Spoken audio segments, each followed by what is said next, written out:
Bom dia, boa tarde, boa noite. Aqui é a Camila Abdo, do canal Direto aos Fatos e do Vista Pátria. Hoje eu estou com o Christian De Rosa. Ele é mestre em jornalismo pela Universidade Federal de Santa Catarina, autor dos livros Fake News e a Transformação Social e fundador do site Estudos Nacionais, site esse que vira e mexe é indicado aí pelo professor Olavo de Carvalho. Christian, muito obrigada por aceitar falar com a gente. Eu que agradeço a entrevista e a oportunidade de a gente conversar. Hoje nós vamos falar sobre o livro do Christian, Fake News, quando os jornais fingem fazer jornalismo, que é uma coisa que nós estamos presenciando aí 24 horas desde a eleição de Jair Bolsonaro, na verdade, desde a época da campanha aí, um monte de fake news. Christian, existe uma dúvida muito grande sobre o que é fake news, na verdade. Agora tudo virou fake news. O cachorro caiu, fake news, ele tropeçou. O que exatamente é fake news? Olha, o interessante desse conceito, né, é que justamente existe um conceito sendo usado, sendo considerado o conceito principal, embora as pessoas muitas vezes pensem em outra, quando se fala em fake news, cada pessoa evoca uma coisa, né, pensa uma coisa. Em princípio, o que se induz a acreditar é que a expressão fake news significa simplesmente informação falsa, né? Informação equivocada, dados falsos, ou falso no sentido de falseado, ou de equivocado, de errado, né? Informação errada. Mas, na verdade, é uma coisa bem mais complexa do que isso, porque, afinal de contas, informação errada, dados falsos, sempre existiram no jornalismo, né? Sempre que se buscou apurar alguma coisa, sempre existe a chance de errar ou de mentir, né? Então, nesse sentido, esse conceito de fake news, nesse aspecto, sempre existiu. Então, o que tem de diferente agora, né? No meu livro ali, inclusive uma das conceitos mais que eu considero mais importante é o conceito dado por um artigo chamado The Science of Fake News, que é o principal conceito sendo utilizado hoje pela grande mídia. E o que é esse fake news para eles? Na verdade, eles chamam de eles mesmos dizem que mentira sempre houve no jornalismo, mas agora ela ganhou uma feição politicamente engajada, ou seja, se a gente for traduzir o que eles querem dizer, na verdade é informação, notícias, artigos, opiniões de direita ou conservadoras. Isso fica muito claro no texto, porque eles falam o tempo todo em o que eles chamam de discurso de ódio ou de apologia à violência, coisas desse tipo. Na verdade, é uma metáfora, é uma analogia que eles fazem com a simples convicção, as simples convicções. Se você tem convicção muito forte, isso é uma ameaça à democracia. E é fácil de entender isso, porque esse conceito de fake news, ele vem justamente dessa mentalidade globalista que foi, né, que é a ideologia dos grandes grupos da esquerda financeira, né, que financia muitos sites e muita financia a grande mídia, que está por trás da grande mídia, né, e que eles acreditam que surgiram, na verdade, a partir a ideologia globalista surgiu após a Segunda Guerra Mundial, quando eles começaram a ter medo, justamente, das oposições políticas. E existe uma ideia muito forte na área da comunicação de que as guerras, né, elas são o final de um processo que começa com as divergências. Então, sempre que existem divergências, existe um risco de guerra, risco de morticínio, de genocídio. É aí que a gente vê essas pessoas que o tempo todo falam em genocídio, né? Você vê na rua o tempo todo dizendo que está havendo um genocídio de pobres, né? Porque o que eles chamam de genocídio de pobres? É simplesmente porque eles chamam de pobre, né? Eles consideram pobres, por exemplo, os bandidos, digamos assim, né? E aí eles dizem que a polícia está matando. Então é mais ou menos assim. Então você fala mal de algum grupo, algum movimento social que defende uma minoria, que defende que essa minoria seja que os direitos dessa minoria se sobreponham aos direitos de todos os demais. Então eles acusam você não de estar sendo agressivo no sentido verbal, eles já acusam você de genocídio, eles já chamam você de assassino, né? Isso esse final de semana agora ficou muito claro no primeiro Congresso Conservador aqui, que aconteceu em Florianópolis, e a gente percebeu que na rua tinham alguns militantes, né, e tem até, saiu um vídeo, o pessoal filmou lá atrás, lá fora, uma moça gritando contra o Congresso, chamando de assassinos, né? Quer dizer, simples fato de você ter opiniões conservadoras, opiniões que não são de esquerda, que não são a favor de grupos minoritários e de calar os outros, né? Você é chamado de assassino. Então, basta que você fale contra determinados grupos que detêm o poder, que detêm esse poder financeiro dessas entidades internacionais, e você imediatamente associado a um rótulo odioso para que você se cale, né? Então, na verdade, o termo fake news, hoje, como ele é utilizado, como ele está sendo utilizado, é uma maneira de censura muito clara, muito evidente, e se você for ler os documentos, os artigos como esse que eu mencionei, eles assumem isso, né? Tá bem assumido mesmo. Christian, você pode explicar para a gente, afinal, o que é a espiral do silêncio? Ah, fulano está falando isso, quer a espiral do silêncio. Fez isso porque quer a espiral do silêncio. Você pode dar um panorama para a gente, como jornalista, que é a espiral do silêncio? Na verdade, assim, a teoria da espiral do silêncio surgiu na década de 70, nas eleições alemãs, né, na Alemanha, onde a cientista política Elisabeth Noelle-Neumann percebeu, ela trabalhava em uma empresa, em uma agência de pesquisas de opinião, né, eleitoral, de intenção de voto, e ela percebeu que havia uma diferença entre o que as pessoas diziam, né, a pesquisa de intenção de voto e o resultado. Ela percebeu que as pessoas diziam uma coisa e lá na hora de votar, votavam diferente. Então ela começou a pesquisar por que isso acontecia. E aí foi que ela chegou na teoria do espiral do silêncio, que é o quê? Que nada mais é do que a diferença entre o que a pessoa diz e o que a pessoa faz. E por que acontece isso? Então ela descobriu que existia um fator que era o medo do isolamento social. As pessoas têm medo de dizer determinadas opiniões porque elas imaginam, né, que aquela opinião não vai ser bem vista. Então ela se cala. E essa sucessão de silêncios, né, vai gerando uma espiral que vai, então, criando um outro clima de opinião. Existe o clima de opinião, quer dizer, aquelas opiniões que estão ali, que circulam, que são reais, as opiniões das pessoas. Existe um outro clima de opinião, que é aquilo que as pessoas querem dizer que acreditam, para não sofrer represálias sociais, né? Sofrer prejuízos sociais, ser isolado, ser visto como alguma coisa. E tem tudo a ver com o que eu acabei de falar das fake news, né? Que você acaba não dizendo determinada coisa, porque aquilo é associado a um rótulo, né? Como assassino, como, sei lá, genocida. Hoje em dia a coisa já vai longe, né? Você tem uma opinião de que não deve haver, sei lá, cotas para universitários de qualquer natureza, você pode ser acusado de genocida. E as palavras mesmo vão perdendo significado, né? E justamente por causa de uma intenção política de certa forma violenta, né? Mais violenta do que a violência que eles acusam, né? E então o que acontece com a espiral do silêncio é exatamente essa sucessão de silêncios. A, essa cientista política, Elizabeth Noelle-Neumann, ela descobriu justamente que havia, então, esse duplo clima de opinião.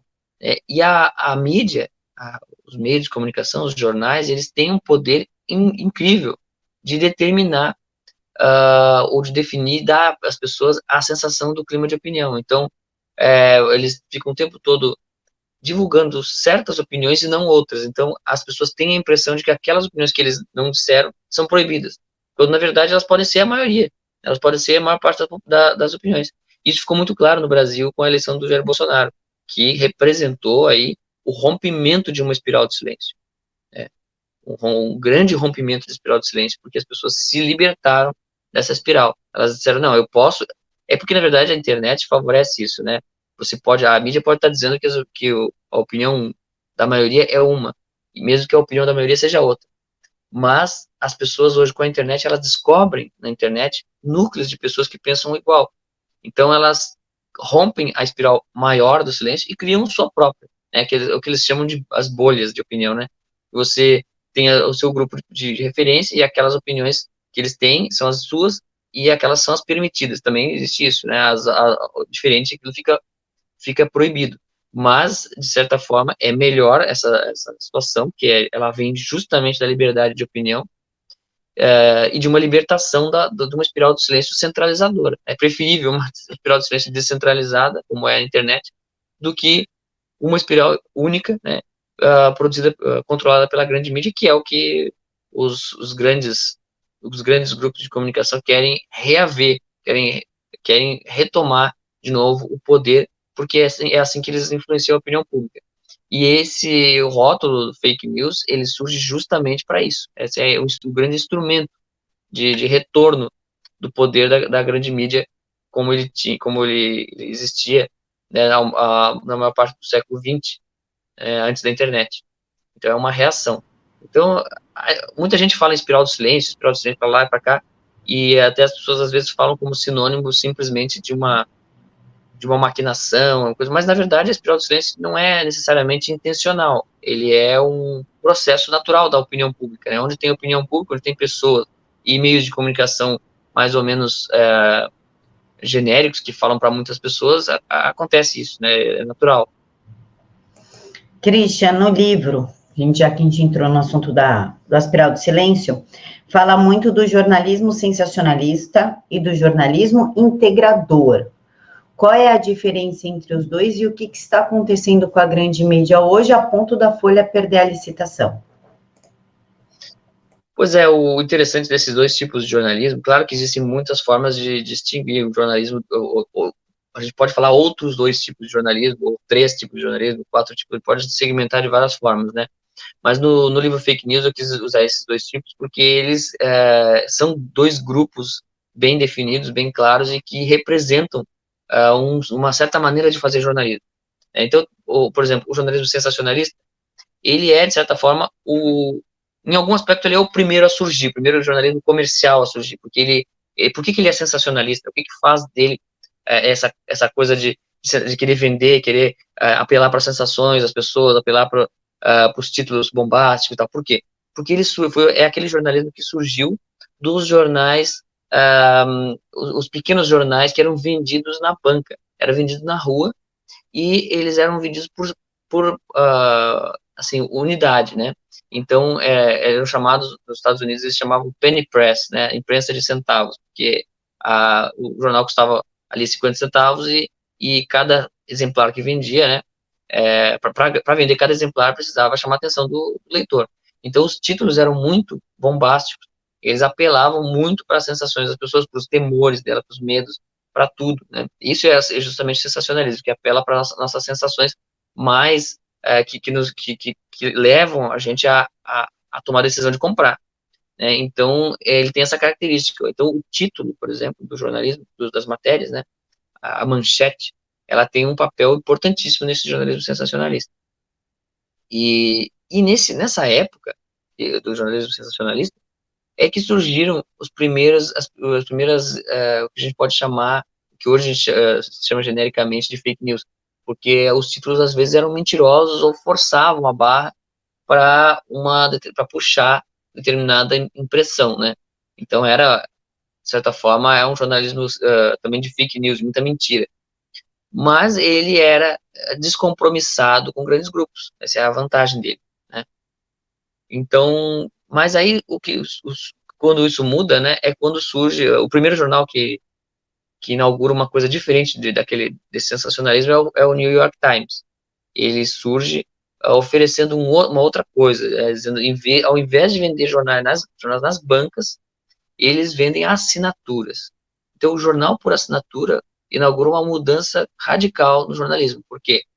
Porque, veja bem, para você, uma coisa é você comprar um jornal, uma moedinha ali, você foi atraído por um título, quase sempre, né? Você não compra sempre aquele jornal, você compra quando o título chama atenção. Então, você não tem uma fidelidade de leitor. Já o por assinatura, você assina primeiro, antes de receber os jornais, você vai receber por um ano. Então, existe aí uma credibilidade prévia. Você dá uma credibilidade, você acredita no jornal antes de ler. Então, é claro, os títulos não precisam chamar atenção, então a questão já não é mais essa. Então, o jornalismo, aí surge um outro tipo de jornalismo, que depois a gente chama então de jornalismo integrador. Mas por que integrador? Aí é uma outra questão. Enquanto o sensacionalista ganhava dinheiro com as moedas, né, com o leitor comum, esporádico e totalmente disperso, porque ele podia comprar hoje e não amanhã, e podia ser um tipo de leitor e outro amanhã, o jornalismo integrador, ele foca na formação de um público específico. E aí esse público já é definido, e aí precisa ter o mesmo repertório. Aí a gente até pode voltar para a questão da espiral do silêncio, né, porque já surge a possibilidade de haver repertório comum, e então dentro de repertório comum existem opiniões ou ideias que são proibidas, senão não se encaixam dentro daquele público. Então, o jornalismo integrador, ele justamente porque é por assinatura, como é que ele ganha dinheiro? Por assinatura de pessoas individuais? Nem tanto. Na verdade, ele ganha dinheiro por anúncios. E quando ele tem assinatura, ele tem um público muito grande garantido. Então, ele pode chegar numa grande empresa e dizer, olha, eu tenho essas pessoas aqui que já pagaram, já estão assinando, elas vão receber o seu anúncio. Então, você pode anunciar com a gente que é garantido. Então, aí entram em cena as grandes mega empresas e milionários, fundações e todas as empresas maiores. Então, a gente pode dizer que do jornalismo sensacionalista para o integrador, trocou o patrão, né? O patrão era o cidadão comum e, de repente, o patrão se tornou os grandes grupos. E aí é aí que esses grandes grupos pensam, bom, então, já que a gente está anunciando, já que a gente está investindo em vocês precisam fazer algo de bom para o mundo.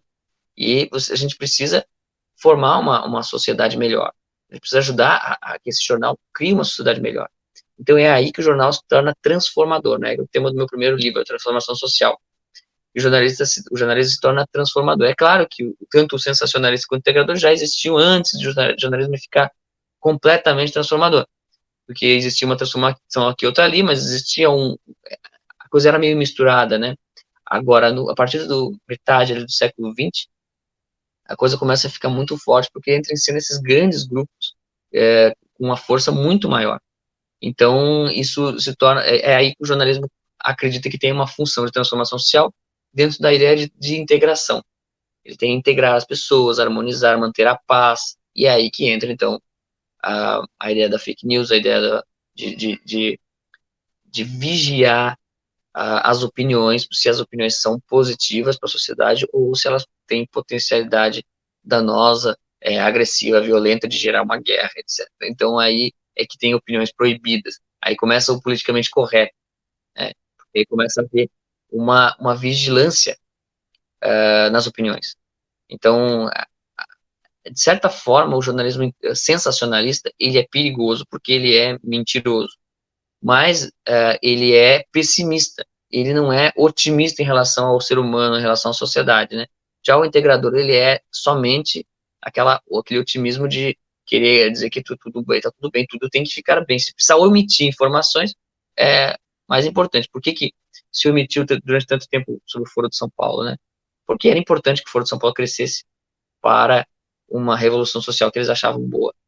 Então, tudo isso é o risco, né, do jornalismo ser refém de grandes grupos, né? Então, resumidamente, é isso a questão dos dois tipos de jornalismo, mas é um tema bastante profundo que pode ser, né, ajudar a compreender muito sobre o jornalismo atual, porque, afinal de contas, se a gente tinha, ao mesmo tempo que mudou para o jornalismo integrador, a gente tem aspectos de jornalismo sensacionalista hoje por causa da internet, né? Então, se antes se vendia jornal por causa era o penny press, né, por causa das moedas, hoje a gente tem uma que a gente pode chamar de click press, né, que eu chamo no livro, que é justamente a imprensa de cliques.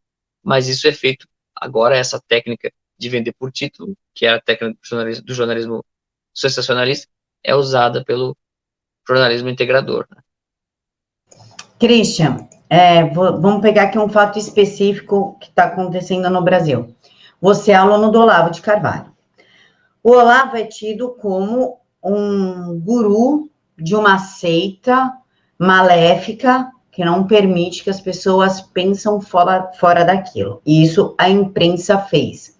Já o Bolsonaro é tido como um fascista, nazista, que mantém os seus ativistas, né, a sua milícia virtual, dentro de de um túnel de pensamento, e aquele que sai, eles colocam como dissidentes, e que nós agredimos essa pessoa e destruímos a reputação dessa pessoa e coloca as pessoas em dois níveis, as que ficam com medo de sair, pensar diferente ou dar sua opinião diferente, e as que têm medo de entrar. O que você acha? O que aconteceu? Que fenômeno foi esse de eleger um professor filósofo que está na Virgínia como um guru maléfico de uma seita e um presidente como responsável por uma milícia digital inexistente, que já foi comprovada que não existe? Por que você acha que a grande imprensa criou esses dois espectros dentro da direita? É interessante, né? Porque, na verdade, existe um processo que inédito na história, que nunca aconteceu, e ao mesmo tempo, é compreensível que um processo inédito que nunca aconteceu seja completamente incompreendido pela grande mídia, primeiro, que a grande mídia é o jornalismo, né? É quem deveria nos explicar o que está acontecendo, né? Mas ali é um outro processo, enfim, que não tem como entrar aqui, né? Mas uma decadência educacional muito grande também, e aliado a esse processo, claro, que eu acabei de falar sobre a transformação social, né, que virou a função do jornalismo e das ciências sociais, tornou tanto as ciências sociais quanto o jornalismo incapazes de perceber o que está acontecendo. Então, aí surge, então, o filósofo, né, Olavo de Carvalho, que é um filósofo que a gente, quando fala filósofo, a primeira coisa que as pessoas pensam é o professor de filosofia, mas, na verdade, é muito mais do que isso.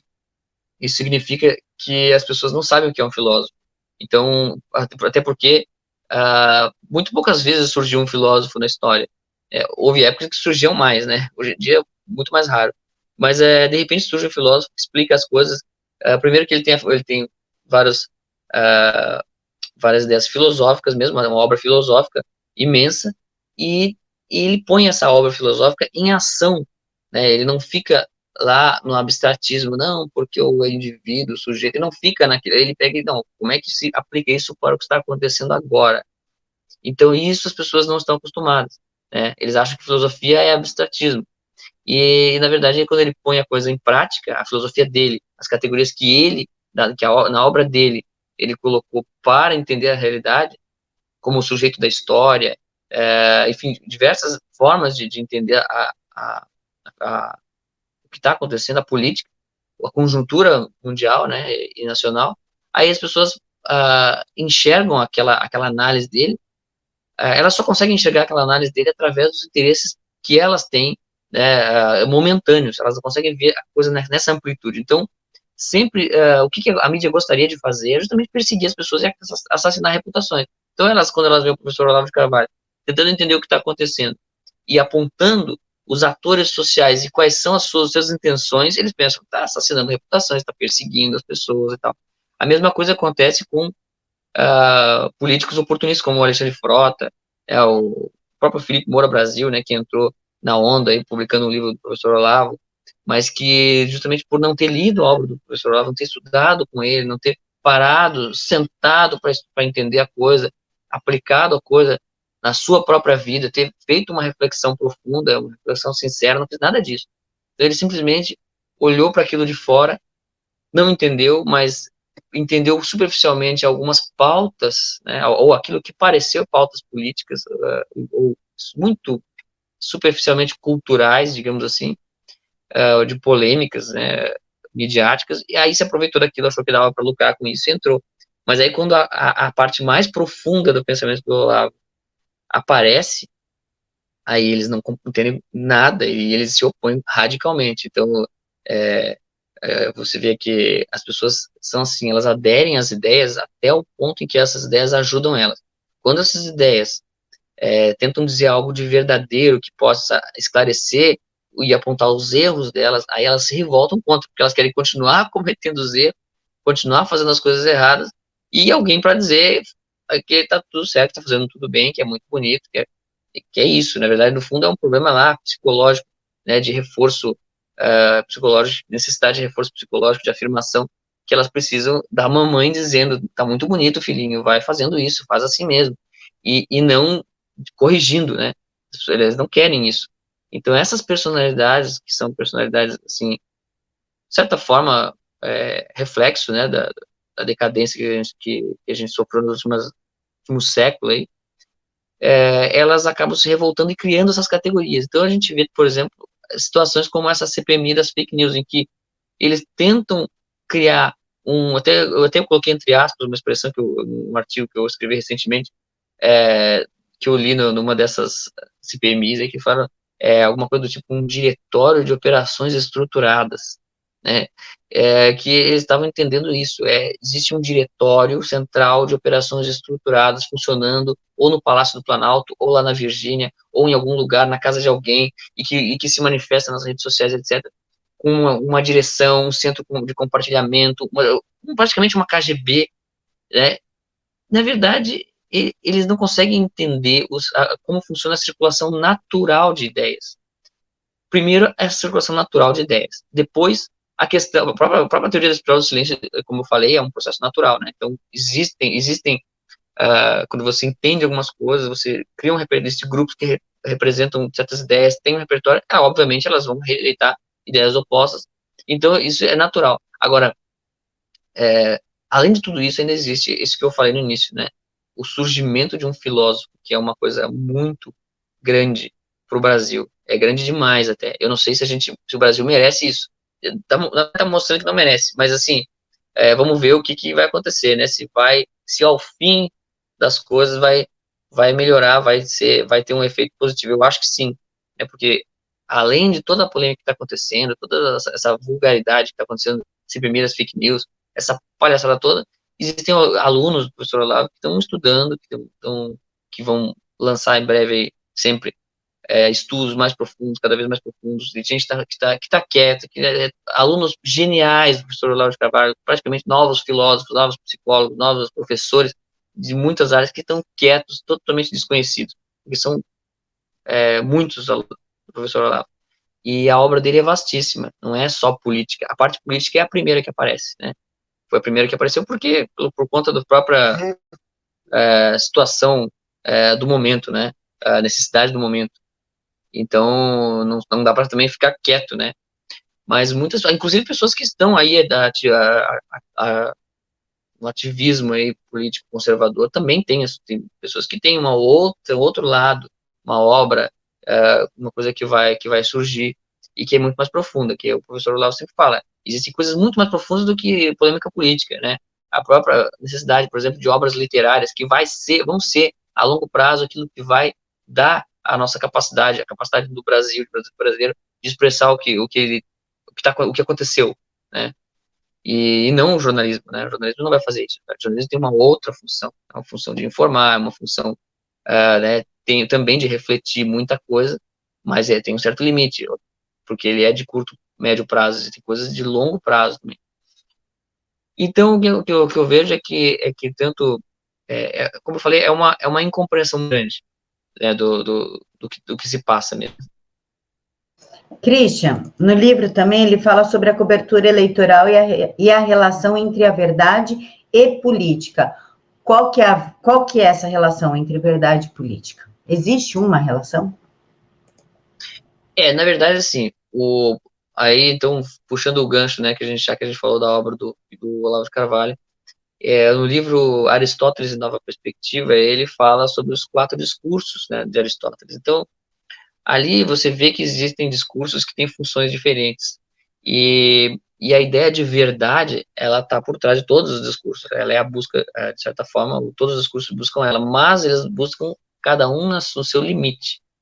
Então, existe, por um lado, se por um lado existe o discurso dialético, que é o discurso da ciência, que contrapõe diversas teorias, diversas formas de ver, que é uma coisa mais longa, uma longa discussão, leva mais tempo, e a verdade, ela vai sendo alcançada aos poucos. Existe o discurso retórico, que ele é imediatista, e é o discurso político por excelência, né? Político, jurídico e tal, que ele é o quê? O discurso retórico, ele visa chegar a uma conclusão em um determinado tempo, ele não tem tempo para ficar a vida inteira buscando a verdade, ele tem que chegar a uma decisão, é como o júri, né, como um julgamento. O julgamento ele precisa chegar num veredito, não pode ficar, não vamos fazer um julgamento que vai ficar 20 anos estudando para chegar na verdade. Né? Não, é preciso ter uma decisão. Então, tanto que a verdade no direito, ela é a verdade dos fatos, né? Não é a verdade abstrata, concreta, que você vai entender completamente, profundamente. Não existe ciência que abarque a verdade completa inteira. É sempre uma parte. E essa parte é selecionada conforme um objetivo. Né? Qual é o objetivo em um julgamento? É chegar a quem é o culpado. Então, nessa linha que a gente vai perseguir a verdade, né? Essa verdade. Então, a política, ela na verdade, ela tem um aspecto também bastante limitado, porque ela fala de quê? De propostas, de ideias, etc. E tem todo dentro de um corpo jurídico, que é uma Constituição Federal, uma Constituição de um país. E um dos aspectos muito importantes da política é o discurso ideológico, né? Então, um discurso ideológico, ele é verdade dentro daquele discurso ideológico. Ele é verdade também em muitos aspectos, mas ele tem um limite. A gente pode pegar, por exemplo, a questão aí da democracia, né, que é um tema que foi abordado pelo professor Olavo no curso de Teoria do Estado, que é um curso que dá uma explicação à luz dos quatro discursos da política, né? Então, por exemplo, a democracia, a ideia de democracia, o que é democracia? Ela é uma coisa ou ela é um dever ser, né? É uma coisa que ela é ou é uma coisa que deve ser? Na verdade, é um dever ser, é uma expectativa. Ela não é um fato. A democracia, você vai dizer, o Brasil é um país democrático. Mas em que sentido que ele é um país democrático? Quer dizer que nós queremos que ele seja um país democrático, porque, na verdade, ser um país democrático, para você analisar isso, chegar a essa resposta se é ou não democracia, é muito complexo. Por quê? Porque a democracia é feita de equilíbrio entre diversas forças. Então, essas forças, em determinado ponto, elas estão uma força, um lado está mais forte, depois vem o outro, existe uma alternância de aspectos da realidade que aparecem. Então, como é que você vai saber se você pega um determinado ponto, pega hoje, o Brasil é democrático? Ah, não, a direita está no poder, então a esquerda vai achar que está antidemocrático. Então, existe uma tensão sempre, né, que caminha, né, então, na verdade, a gente não tem como analisar a democracia de outra forma. Ela é sempre um dever ser, é sempre uma expectativa do futuro. E sem contar o fato de que uma democracia no Brasil é uma coisa, democracia na Índia é outra coisa, democracia nos Estados Unidos é outra. O que acontece é que muitas vezes, isso uma coisa que o professor Olavo ressaltou nesse curso, nessas aulas, é que a democracia norte-americana muitas vezes é tida como democracia geral, democracia básica, né? Mas em que sentido um país é democrático se ele pega o padrão de outro país? Então, na verdade, esse é um imenso abacaxi. Mas isso eu estou falando no ponto de vista da verdade, da busca dialética da verdade. No ponto de vista político é muito simples. É preciso defender a democracia e acabou. Então é isso que eu digo. Existem coisas que são pragmáticas. É preciso pensar de forma qual é o mal menor. A política é a ciência do mal menor, né? Como disse o Winston Churchill, né? A democracia é o pior regime que tem, né? Fora todos os outros. Então, é, são coisas que precisam ser. A relação entre política e verdade é sempre problemática, porque os debates são infindáveis, né? Agora, nunca a política vai conseguir, o ideal é que conseguisse, mas não dá para esperar que ela consiga, por exemplo, refletir os debates filosóficos, né? No entanto, o que o professor Olavo fala sempre é que os intelectuais, né, comandam a democracia. Por quê? Porque eles estão ligados, estão associados e conectados com as mudanças de longo prazo. Então, o poder intelectual ele é muito maior que o poder político, não tem nem dúvida. E é por isso que, assim que surgiu um filósofo brasileiro autêntico, ele dominou a política, né? Isso aí é, é uma prova da própria teoria do professor Olavo. Só que, não, só que isso não é só uma teoria, isso é uma coisa verificável em toda a história humana, né? O que estava acontecendo, que a gente não tinha filósofos, só tinha políticos, a gente acaba pensando que o poder emana da política, dos políticos, né? E ainda tem pior, tem pensamentos piores. Tem gente que pensa que o poder emana da economia, né? Que é muito mais estúpido, né? Que aí mesmo, lá mesmo que não está o poder. Do contrário, o professor Olavo sempre fala, né? um assalto, por exemplo, quem tem poder em um assalto é aquele que não tem o dinheiro, né? O que tem o dinheiro é a vítima. Então, quer dizer, o dinheiro nunca é poder, né? O poder são os meios de ação, que pode ser tanto pelo dinheiro quanto por outras formas. E o intelectual, ele tem um poder, embora ele não tenha os meios de ação, ele tem o poder de fazer as mentes, as cabeças, né? E isso, a longo prazo, médio e longo prazo, dependendo da força desse intelectual, pode ser um poder irresistível, que não tem nenhuma força que vá fazer frente. E o professor Olavo de Carvalho, seu curso, Seminário de Filosofia, o curso de Filosofia, os seus alunos, é uma dessas forças. Isso aí, ele já percebeu, os alunos estão cientes disso, de que o professor Olavo de Carvalho veio para ficar, a filosofia dele veio para ficar, e o efeito dos alunos dele vieram para ficar. É claro que algumas pessoas da esquerda percebem isso, ou têm alguma ideia disso, e se revoltam, né? Mas não adianta se revoltar. Como diz o, o Brasileirinhos lá, é tudo nosso, né? Não tem o que fazer. Isso aí é inevitável. A direita pode cair do poder, ela pode não estar no poder, inclusive. E esse poder intelectual que o professor Olavo de Carvalho trouxe, né, ao Brasil, proporcionou ao Brasil, né? A gente pode dizer que a providência divina oportunizou o Brasil, o aparecimento do Olavo de Carvalho, não vai acabar, não vai ter, isso vai muito longe, hein? Vai muito longe, porque tá dentro da questão do poder intelectual, e não do poder político, ideológico, ou nenhum outro, né? Então, nesse aspecto, a verdade, ela é muito maior que a política.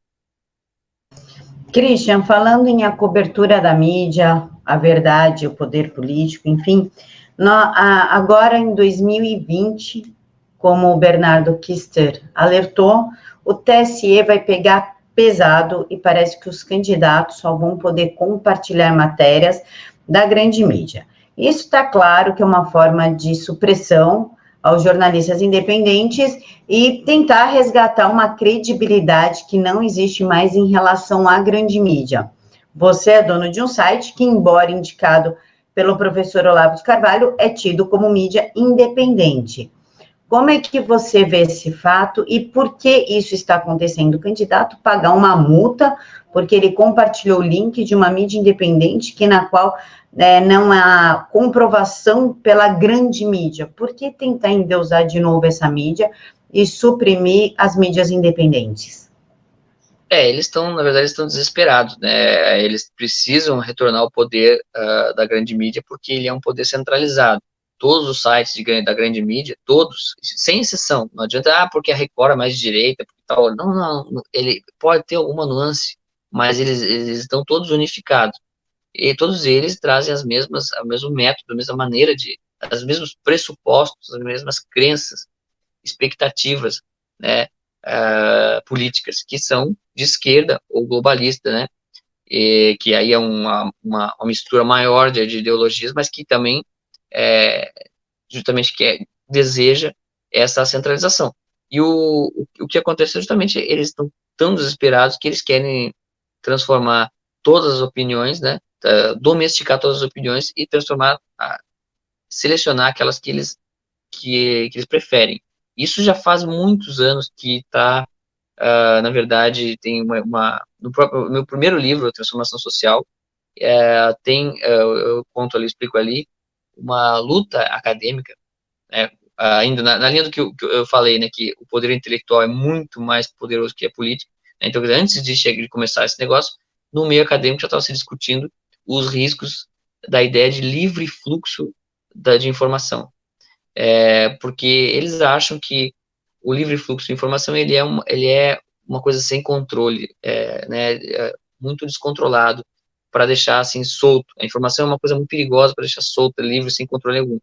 Então eles acreditavam que faziam uma defesa nos cursos de jornalismo da ideia de contextualização. É preciso ter sempre uma informação contextualizada e tal. Então o critério da consonância no jornalismo, quer dizer, quando você seleciona um fato de acordo com a consonância com uma narrativa, né, ele ficou muito forte. Então, você vai selecionar fatos que têm uma consonância com a narrativa. Então, é por isso que isso é uma faca de dois gumes, é um perigo muito grande, porque o que acontece assim, digamos, o pessoal fala Record é mais bolsonarista, ou SBT, ou sei lá, mas não adianta muito, porque para ele se manter dentro desse corpo, dessa, digamos assim, desse grupo chamado grande mídia, ele precisa oferecer credibilidade. E a credibilidade, ela não é uma coisa que alguém tem sozinho, né?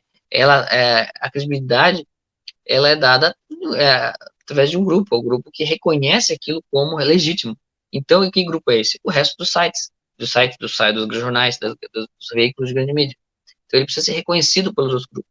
Ele pode querer defender o Bolsonaro de uma maneira ou de outra, mas ele não vai bater em coisas que vão descredibilizar ele diante do grupo de sites. Então, esse é o grande. Eu falo sites, eu estou falando jornais, né, TVs, enfim.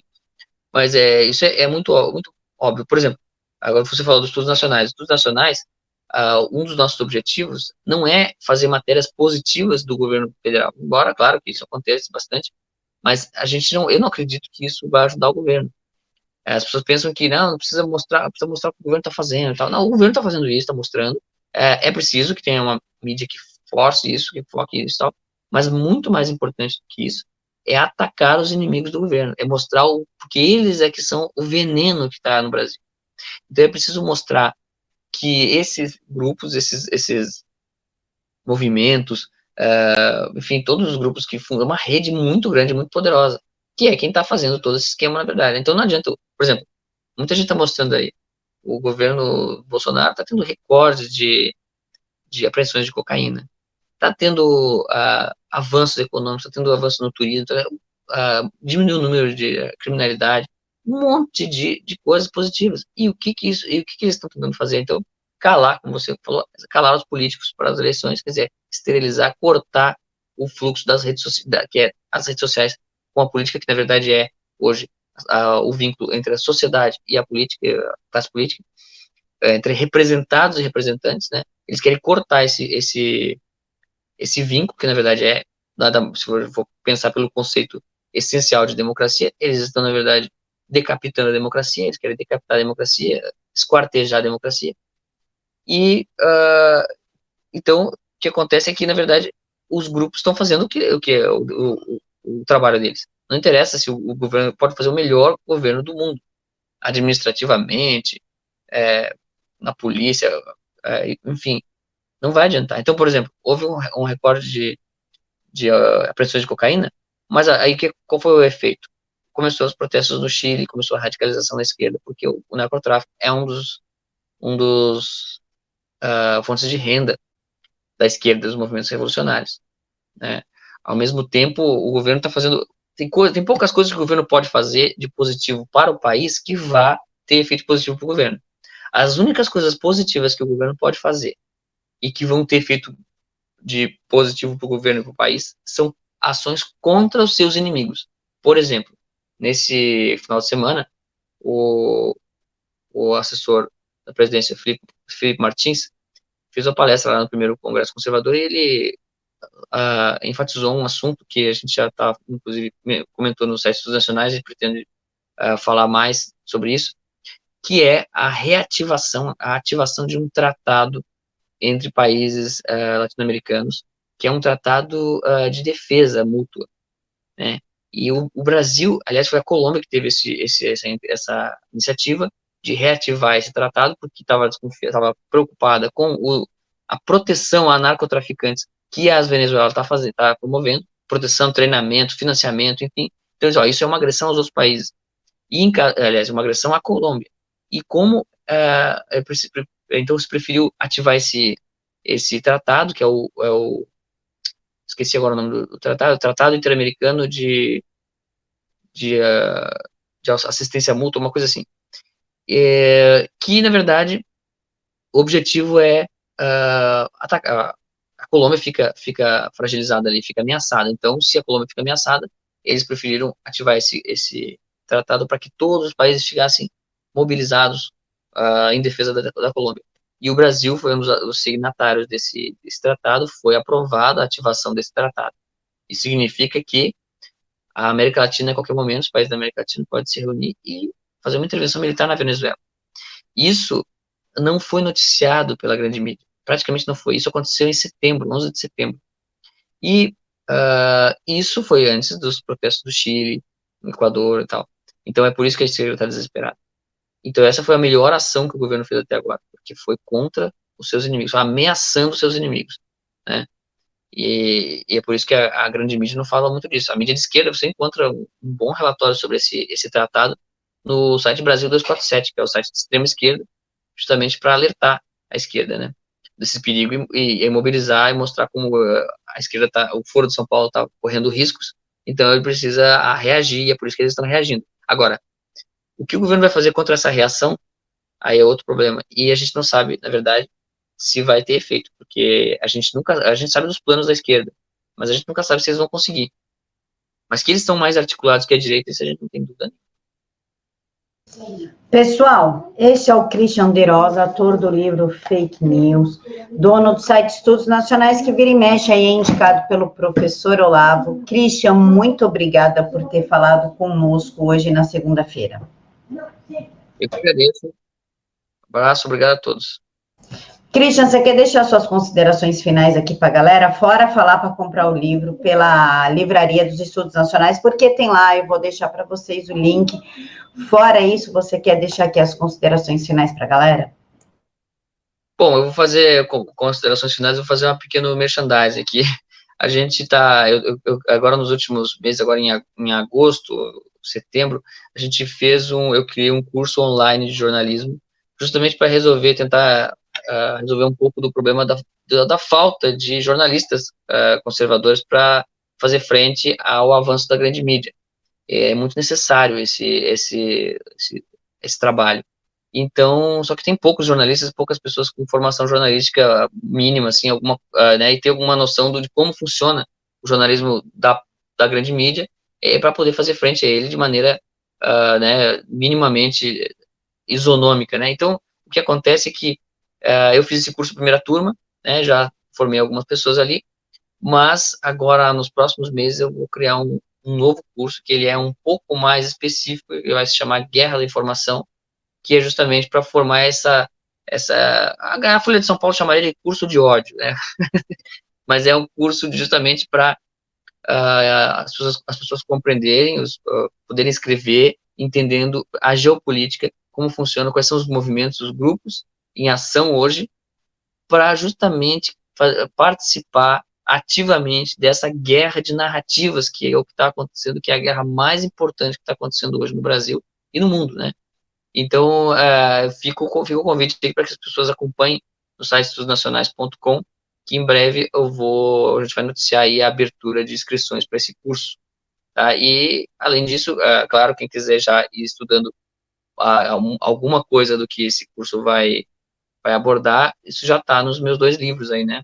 A Transformação Social, como a mídia de massa se tornou uma máquina de propaganda, e Fake News, quando os jornais fingem fazer jornalismo.